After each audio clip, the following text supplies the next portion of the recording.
Happy Friday, everyone, and welcome to MALN Opinion Plus, a weekly series airing every Friday. This is a space for our opinions where we talk about current events and questions the Latino community is curious about. Today, we are joined by Melissa Threadgill, Director of Juvenile Justice Initiatives at the Office of the Child Advocate. Melissa joined the OCA almost 3 years ago after 14 years of working in public policy. Since becoming director, she has worked to improve outcomes for youth involved or at risk of becoming involved with the juvenile justice system. Hi, Melissa. Hey, Diego, how are you? Today. I'm good. How are you? Good, thank you. Good. So to start, could you tell our audience just a bit about the Office of the Child Advocate and how it was created and your mission? Yeah, absolutely. So the Office of the Child Advocate is an independent state agency. And what that means is we don't report directly to the governor. We have some independence to be able to launch our own projects or sort of state our opinions on various things that are happening.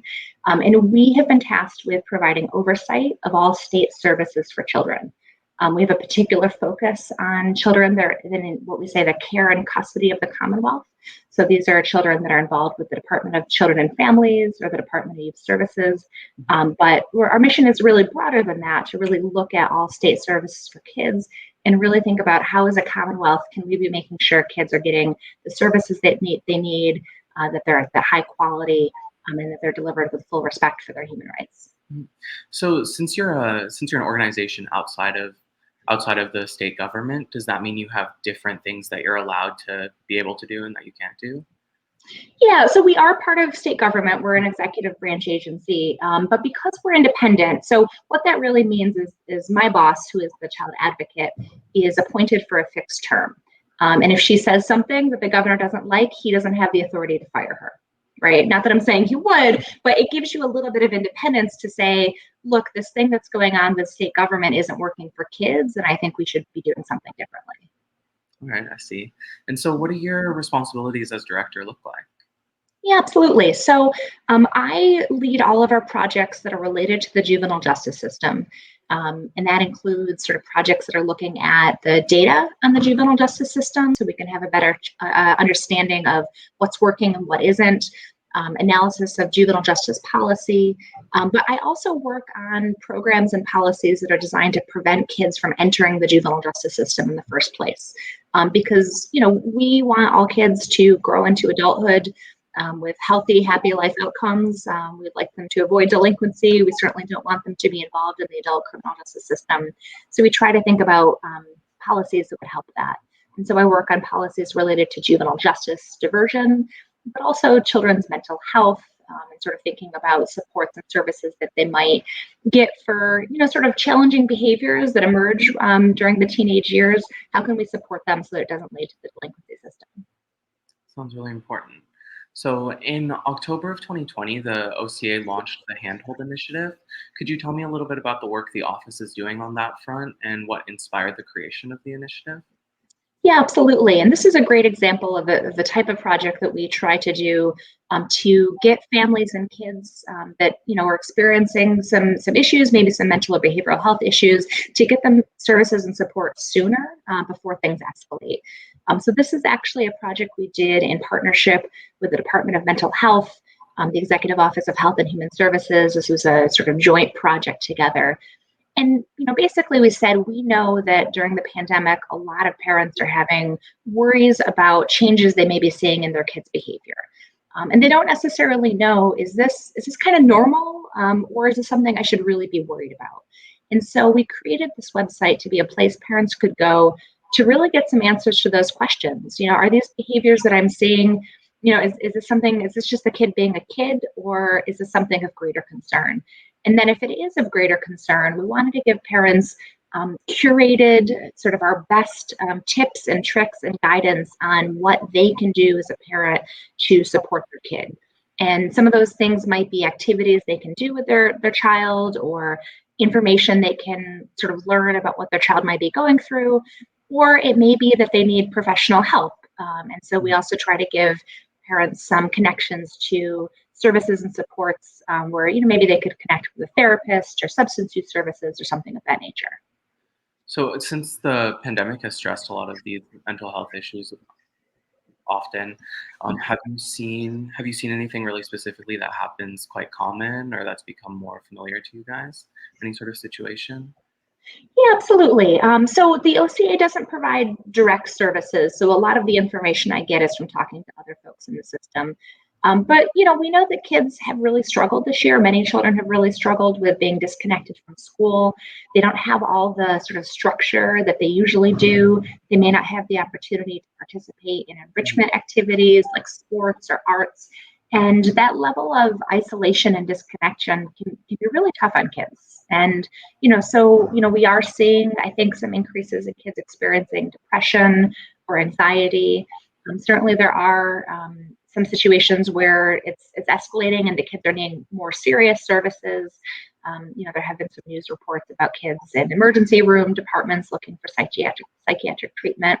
But beyond those sort of emergency cases, there's just a lot of kids that are experiencing some mental health issues that we can support. And if we get them help now, those issues will resolve themselves. Yeah, I can see how that would happen. I think it's so important at a young age to be able to interact with other people that are your age and see that you're not alone. Yeah. So it's been a tough year for all of us, right? Not just kids, but I think it's been a uniquely tough year for kids. So how's the reception of Handhold been by the public since it was created? I gotta say, we've been overwhelmed with how positive the reception has been. Working in state government, you're always trying to do good. You're trying to produce something that folks will find helpful. But you don't always have a perfect track record. But I have to say, with Handhold, the feedback has just been overwhelmingly positive. The things that have made me happiest are families saying, I didn't feel judged. Right. I was just able to come and learn that other people are in the same boat as me. And I was able we have a really great video on the website that I hope that you can share with your viewers through the links. And it's just, we interviewed parents and we talked about their journey. And so I think folks have found that really, really appealing to say, oh, okay, they went through something like what I'm going through and they got help and it got better. The other thing that was so important to us in developing this website, so we developed it in partnership with families and folks that work with families on a regular basis. We asked them, what do you wish you had? Or if they had already gone through this process with their child, what do you wish that you had had? What do you wish that you had known? And we tried to build this website to be directly responsive to those needs. And really important to us was making sure that we were being responsive to the needs of all kinds of parents in the Commonwealth. And so that's making sure that we had a really diverse set of parents that we were speaking with. And I really think the website reflects that focus and celebration of diversity. It's available in 6 different languages. And as you sort of see the graphics on it, I think it's really inclusive of the wide range of families we have in Massachusetts. Oh.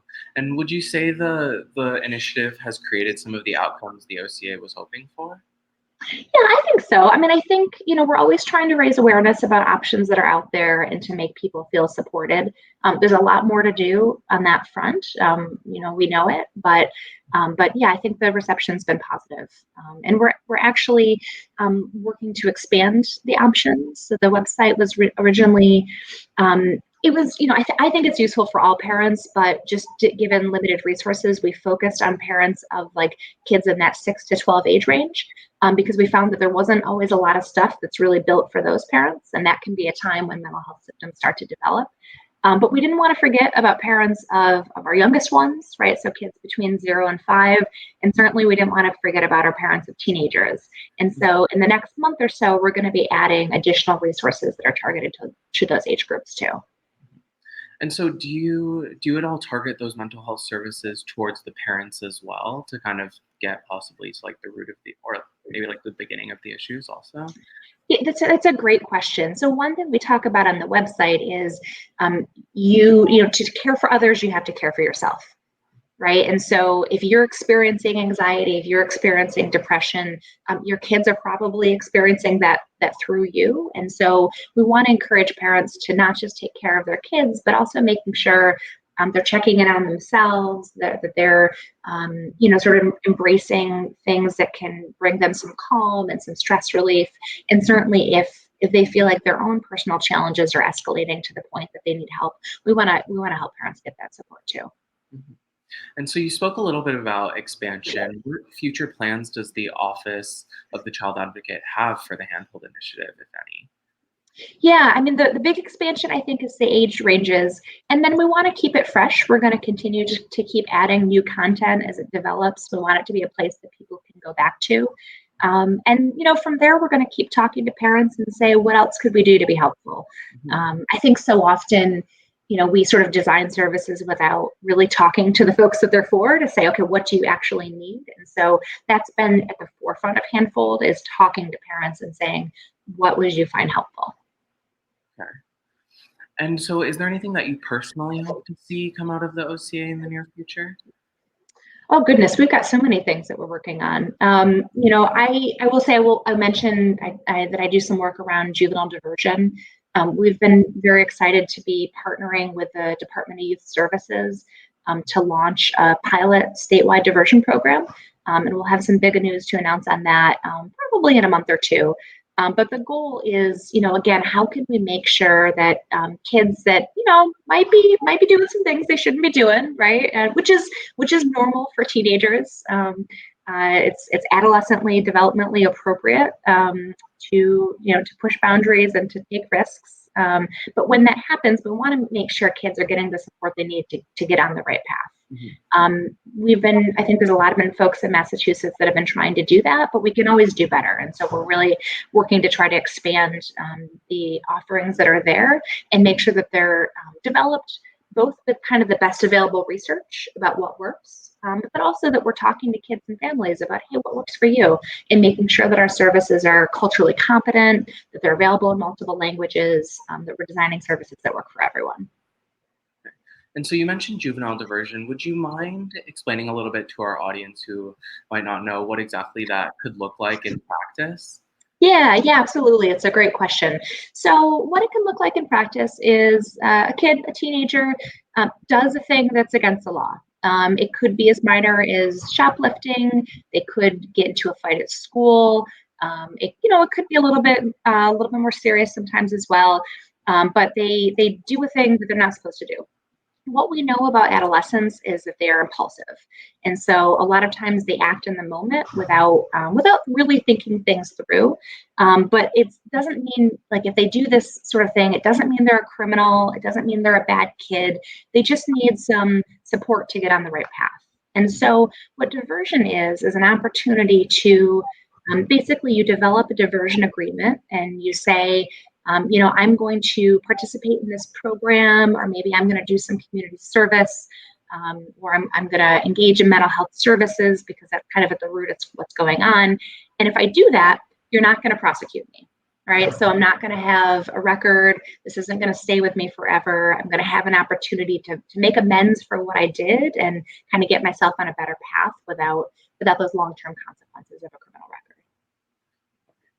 So we've got a few minutes left. Would you mind telling us about some different ways, like, we in the community can support you guys over at the OCA and implementing initiatives like working on juvenile diversion and the Handhold? What are the best ways to support you guys? Absolutely. Well, first, I want to say that we always want to hear from folks that have thoughts. Particularly if you or someone you know are experiencing challenges with state services, give us a call. We'll get the phone number and the email address that you can put on your website.